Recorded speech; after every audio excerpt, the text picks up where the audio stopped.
Кыргызстанда соңку суткада коронавирус инфекциясы 28 адамдан аныкталып, 2 киши көз жумду. Бул тууралуу Саламаттык сактоо министрлиги кабарлады. Ооруну жаңы жуктургандар Бишкек шаарында 13, Чүй облусунда 4, Ош облусунда 1, Ысык Көл облусунда 2, Жалал Абад облусунда 6, Баткен облусунда 2 учур катталды. Каза тапкандар Бишкек шаарынан катталды. Алар эмдөөдөн өткөн эмес. Пандемия жалпысынан 2775 кишинин өмүрүн алды. Өткөн суткада 43 бейтап айыгып, сакайгандардын жалпы саны 179.123-кө жетти. Учурда стационарда 317 бейтап жатат. Ал эми үй шартында 354 киши дарыланууда. Алардын 145-и оор жана 20-сы өтө оор абалда болууда.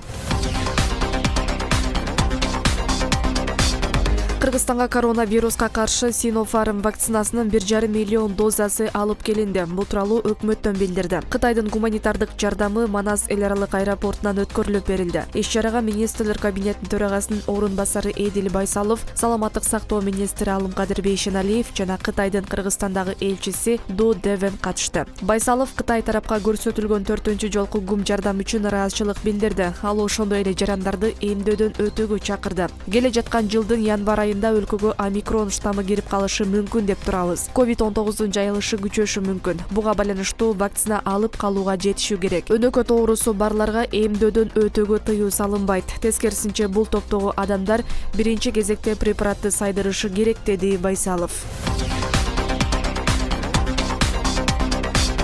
Борбордук шайлоо комиссиясы 12 шайлоо тилкесиндеги бюллетендерди кайра саноону аяктады. Бул тууралуу Боршайкомдон билдирди. Маалыматка караганда, анын натыйжасында автоматтык эсептөө системасы жана кол санактын жыйынтыгы дал келген. Боршайком 12 шайлоо тилкесиндеги добуштарды кайра саноо менен талапкерлердин жана партиялардын орду өзгөрбөгөнүн кошумчалады. Кыргызстанда парламенттик шайлоо 28 ноябрда өткөн. БШК шайлоонун расмий жыйынтыгын 18 декабрга чейин чыгарышы керек. Жаңы парламент 22 декабрда ишке киришери айтылууда.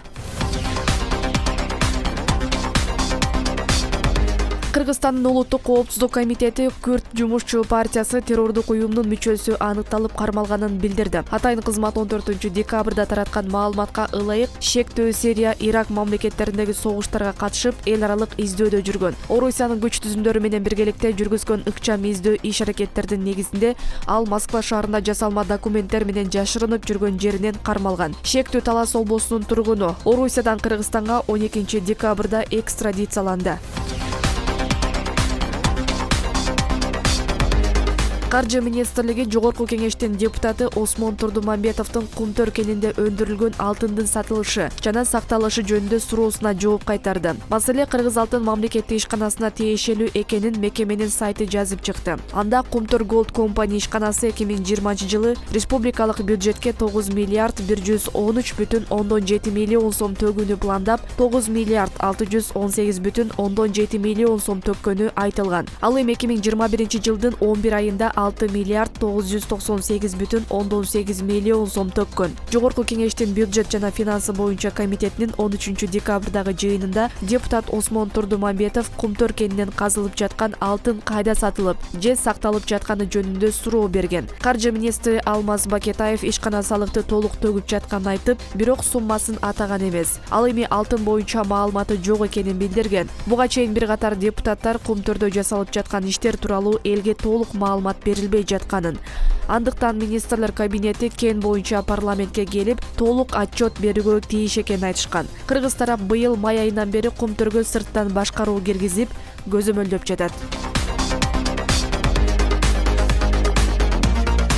Жалал Абад облусунун жаңы символикалык атрибуттары тандалды. Бул тууралуу президенттин облустагы өкүлчүлүгүнөн билдиришти. Сынактын материалдары каралган атайын комиссиянын жыйынында облус башчысынын орун басары Ырысбек Изабеков, тиешелүү тармактын кызматкерлери жана аксакалдар катышкан. Символикалык атрибуттарда облустун негизги өзгөчөлүктөрү камтылган. Гербтин ортосунда Жалал Абадтын аркасы, айланасына облус өлкөдө энергетиканын борбору катары сүрөттөлүп, мунай өндүрүү, айыл чарба, жаңгак токою, саймалуу ташта түшүрүлгөн байыркы сүрөт элементтери чагылдырылган. Ал эми тоо көк түстө болуп, сол тарабында улуттук ою чийме, ортосунда алтын түстөгү учуп бара жаткан шумкар жана күндүн 12 шоуласы түшүрүлгөн. Бул облустун 12 район шаарын билдирет. Киминде да аймактын баалуулуктары даңазаланган деп жазылган маалыматта.